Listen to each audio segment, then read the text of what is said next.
My name is Christine Griggs, and I am the administrative assistant and office manager for the Hammond Innovation Center. The Hammond Innovation Center is Hammond's small business incubator, and what we do is we take startup companies and we help them get off the ground, and we do that by providing inexpensive office space. We do counseling services, workshops, seminars, networking events, and other programs to help entrepreneurs build their business. And we are today participating in the Downtown Hammond Art Tour. What we're doing for that is we actually opened up the facility to an artist alley and a comic book contest for the area school children. And what our goals there are doing is first to kind of demonstrate sequential art, which is a more commercialized art, as being a legitimate art form, and also to introduce kids to the greater art world through the comic contest and through sequential art or comic book art. And so hopefully all the kids that came to our contest today toured the rest of the art tour and visited some of the galleries. And then of course the third was to support the artists that are currently visiting with us today. Every single one of them is an entrepreneur, and so one of the primary missions of the facility is to promote entrepreneurship, and so because of that we want to help these artists essentially get off the ground and get their work out there in front of the public. Hello, my name is Julio Guerra, representing Screaming Brain Comics at Artist Alley here at the Hammond Innovation Center. Basically, this is a huge event for kids and local artists alike. They're holding a sequential art contest here, which I was happy to be a judge at, and to bring knowledge of comic book or sequential art to the public. That way we're not shunned anymore. We have a great deal of artists here from the local Northwest Indiana, Chicagoland area doing great work. Screaming Brains! First comic came out called Jew Bear, which is on ScreamingBrainComics.com. Now we're expanding into Screaming Brain Entertainment, doing podcasts, short films, just having fun being who we are, not to piggyback off the popularity of comic books and all that, but actually expressing who we are. Big props to Kevin Smith for opening the door for that, and AMC for Walking Dead and exposing a lot of people to this underground culture, which is not so underground anymore. My name is Jennifer Velasquez, and I entered in at the comic contest here at the Hammond Innovation Center, and this piece that I entered here is called Training Day. Now, before I just continue describing the piece, I'm just going to say that the process of it is a long one, you know, as normal comics would be, but it can also be fun. As soon as you make the draft, you plan out your boxes, as they would call them, and then as soon as you plan these out, you can start drawing what's on the inside. Usually I would draw all the people's body parts, or animals, or whatever needs to be drawn, and then I would add in the text bubbles later. You can start outlining it in marker, pen, Sharpies, anything will work great for this.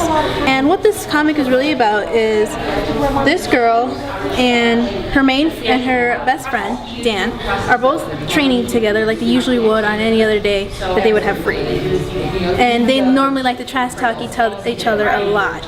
So it just makes the training much more interesting and much more real. Hi, I'm DK Upshaw, the creator of Kawaii 5-2, an animated series featuring my original cartoon characters that are cute, cool, charming, clever, clean, and crazy.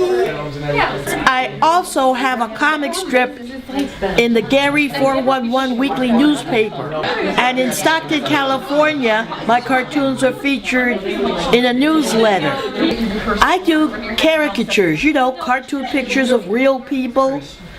I have a whole bunch of celebrity caricatures on my website, which is dkladytuner.com. That's DKLADYTOONER.com. My name is Fawn Simoniak, and I go by the pen name Sanzaki Kojika. I've got a lot of different things here.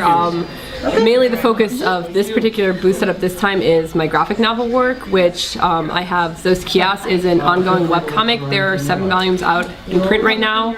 It's a fantasy story, but it takes place in England actually, and it's like modern day.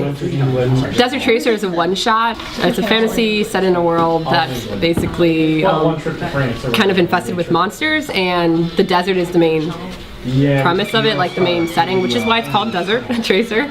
And then Kabuto Yeba is basically, it's another fantasy one. It takes place in feudal Japan though, and it's setting in, it's basically about all the different types of Japanese mythology. My portfolio website is s-kojika.com, so Kojika.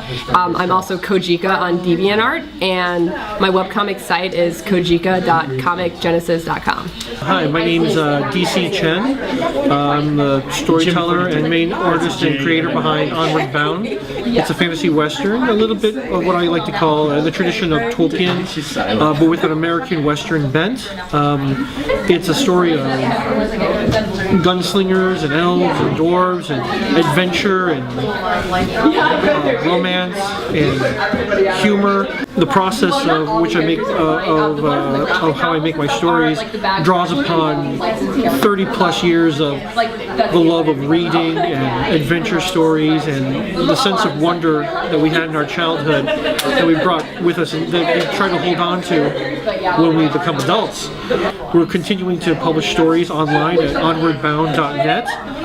We also have a very lively Facebook group page just called Onward Bound, the official fan page. I interface a lot with my fans and friends on there. I share a lot of information, some behind the scenes stuff, and otherwise I'm out there on DeviantArt underneath DC Panda, and I'm also reachable by email at dc@pandarage.com. My name is Jim Nelson, and I work out of a website called Jim43. We have an H after the J. I write cartoons, I write comic strips, I write animated cartoons, all based off of these characters, and they're all based off of amalgams of people I know, and most of them are fictional characters. They're fun because they're all based out of a town I grew up in Blue Island, Illinois, and it's funny because I take little stories that happen to me and I kind of embellish a little bit here and there, and they're a little bit more slice of life rather than how a lot of people I know make fictional comics based on sci-fi or fantasy, and that doesn't quite touch me as much. I was inspired by Charlie Brown. I was inspired by Sunday Funnies in the newspapers, and that was probably a big influence on me, was Charlie Brown, Beetle Daily, that sort of thing. My website is jhim43.com, and you can catch us on Facebook, Twitter, or whatever. You don't have to follow us, but it'd be nice if you visited our website. Thank you. We began in 1999, and we started with a comic book called Fortune's Passage that we are currently working on re-releasing.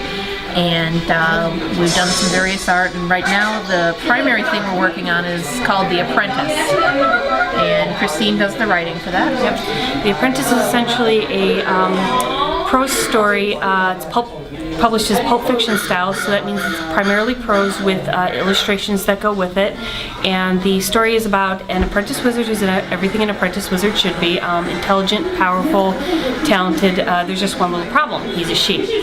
And the way we do it is I write individual short stories, and then I contract with other artists, and not just Alicia and Melinda, but also other artists to do the illustrations for the books.